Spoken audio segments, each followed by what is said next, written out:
All right. Should I just take it away? No, just a minute here. We got another minute and then I'll give an introduction. Sounds good. Thank you.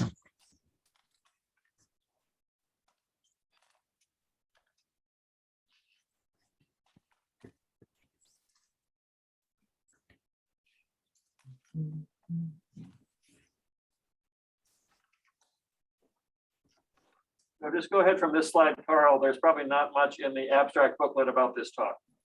There is now.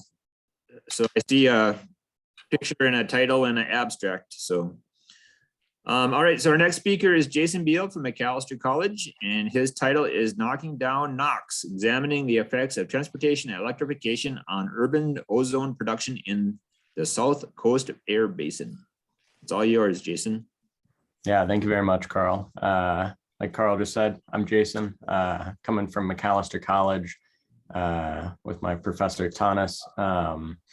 And I'm going to share over the next few minutes with you all some work that I did this past summer in NASA's Student Airborne Research Program, project funded by the Airborne Science Program and Earth Sciences Division that I got to do working with a couple professors at University of California, Irvine, examining the impact of transportation electrification on urban ozone production, specifically in the South Coast Air Basin of California.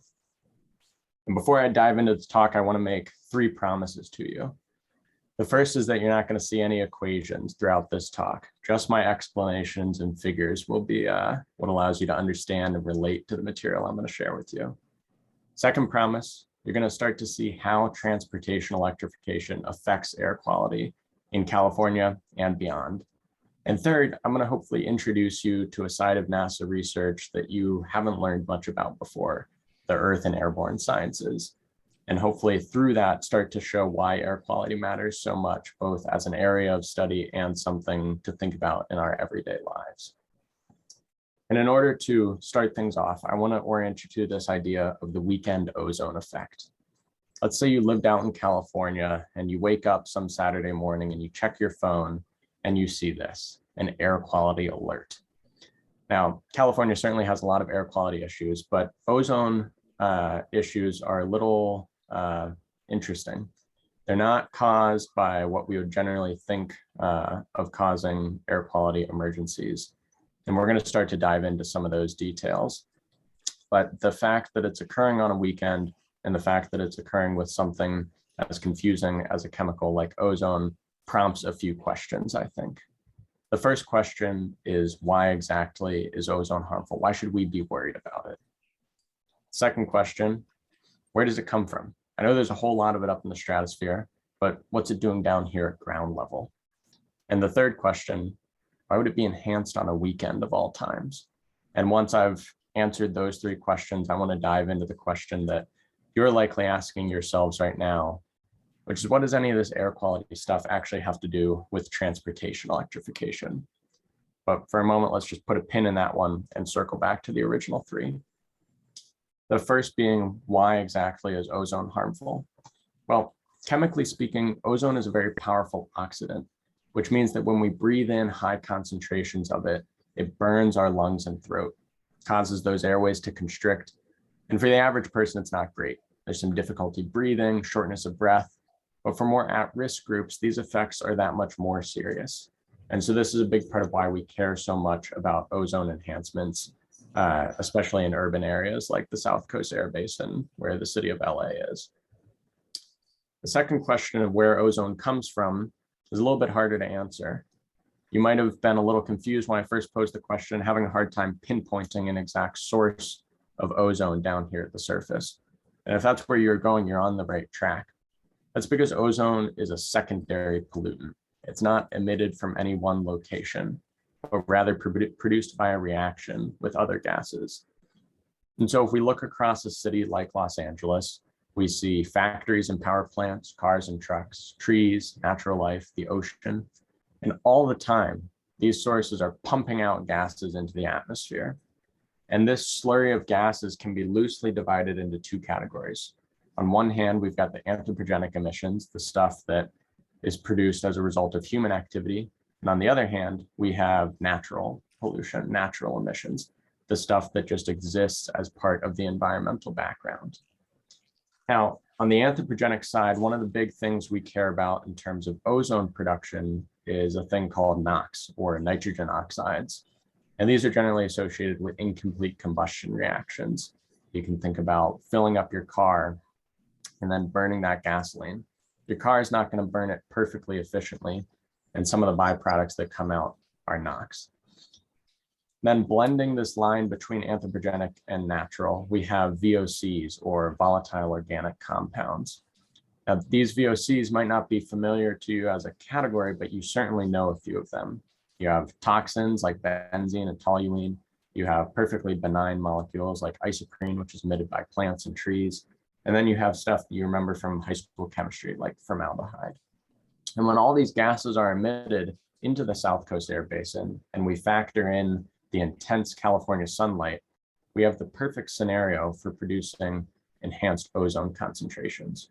So keep track of these three ingredients here: NOx, VOCs, and sunlight, plus those geographic and meteorological factors of the South Coast air basin, because those together make the Los Angeles area one of the worst ozone non-attainment zones in the entire United States.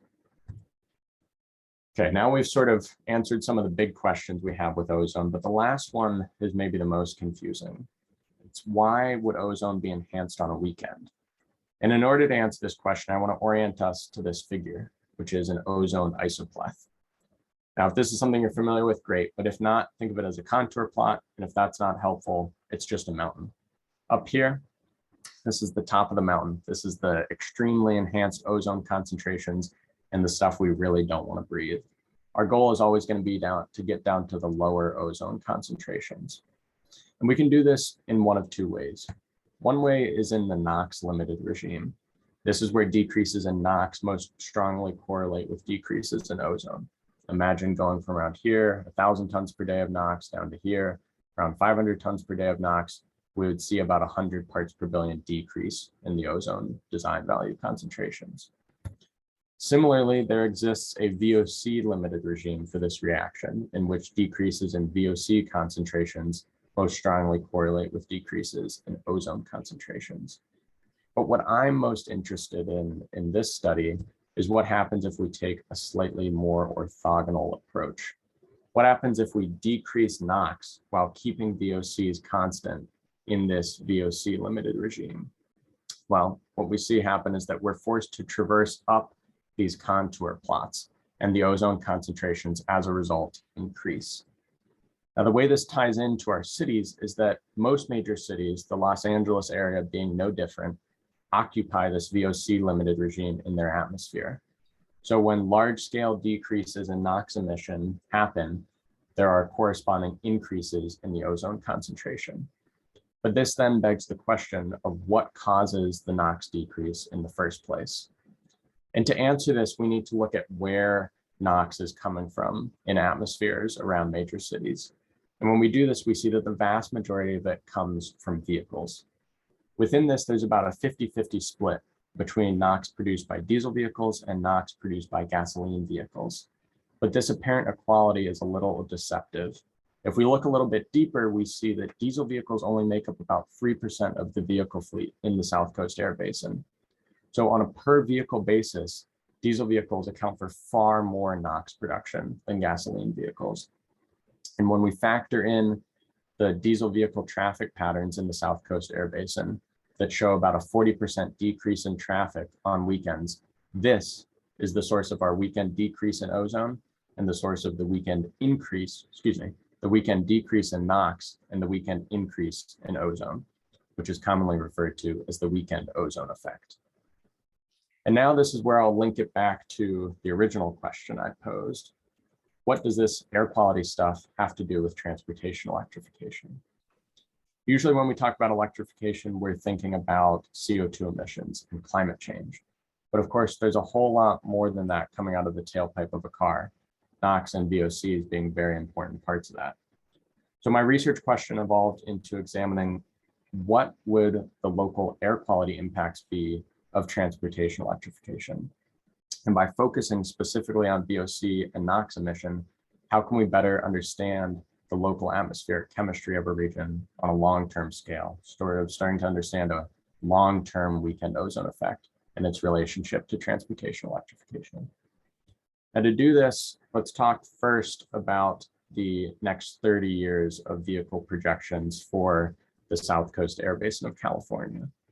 When we do this, we see that about 2 million vehicles will be added to the vehicle fleet there, and almost the entirety of this increase will be made up of electric vehicles. Now, this is a change that's being driven by new zero-emission vehicle legislation coming out of California, specifically an executive order from last fall mandating that all new passenger car and truck sales be zero emission by the year 2035. And so this got me thinking, that's a reasonable goal. It's certainly the most progressive goal in the United States, but in the grand scheme of things, it's not all that ambitious of an electrification pathway. And so I decided, what if we looked at some more ambitious electrification pathways? What would their air quality impacts be? So I created 4 scenarios. The first is just the projected electrification pathway for California's new clean car standards, meeting but not exceeding those by 2035. The second is full gasoline electrification. Forget about just the new vehicles. Let's electrify all the gasoline vehicles, because some of the oldest vehicles are actually the most polluting vehicles in the fleet.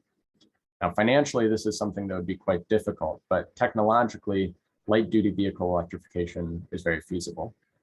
Something that's a little technically more challenging is diesel vehicle electrification, but it's just as important of a case study because of how diesel vehicles dominate NOx production.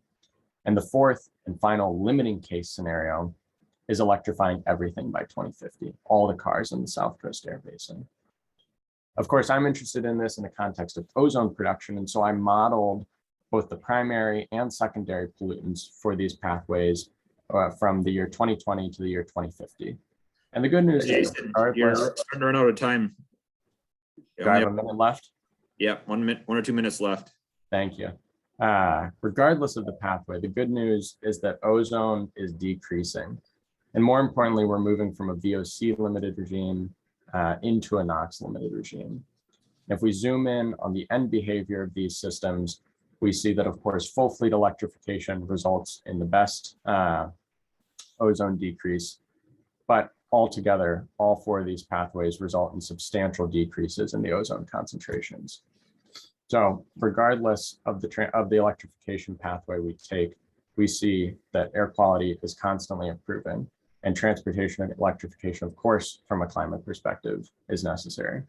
And while this is applicable in the context of LA, it's also an important study for for cities with worse ozone concentrations who can use something like this in order to strategically plan electrification efforts with tangible air quality benefits. And with that, I'll wrap up. I want to thank a few people on this slide. I won't go through and thank all of them, but people who supported me in this research and who provided funding for the program. And I'd be happy to take any questions now. Right, so you have a couple minutes to ask Jason any questions you have. This is James Flatten. Could you tell us how you got this position and where you worked? Were you in California or were you doing this remotely? Yeah, sure. So I applied for this position last January. It's a position that's open to rising seniors every summer.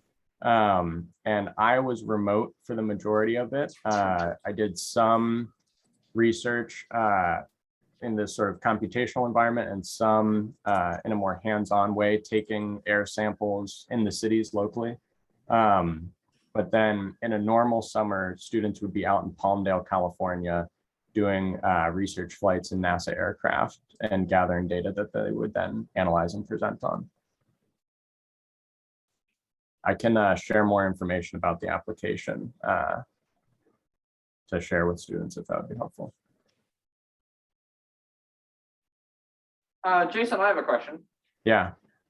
You mentioned in your talk that there are some cases in which decreasing emissions will lead to an increase in nitrous oxide production in the atmosphere. So are there worlds where an incomplete electrification of the fleet will actually lead to a decrease in air quality? Yeah, so that's an interesting question, right? This scenario in which if we were to decrease vehicle emissions, we would actually see a worsening the ozone concentrations. And there certainly is the possibility for that. It's a much more transient effect. It's not sort of a long term. If emissions are constantly brought down, you reach a point where the ozone also has to go down.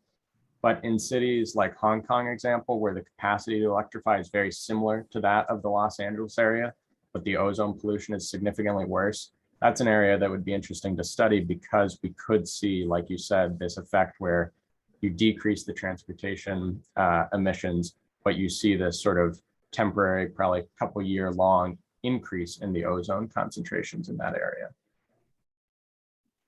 So definitely an area worth exploring some more.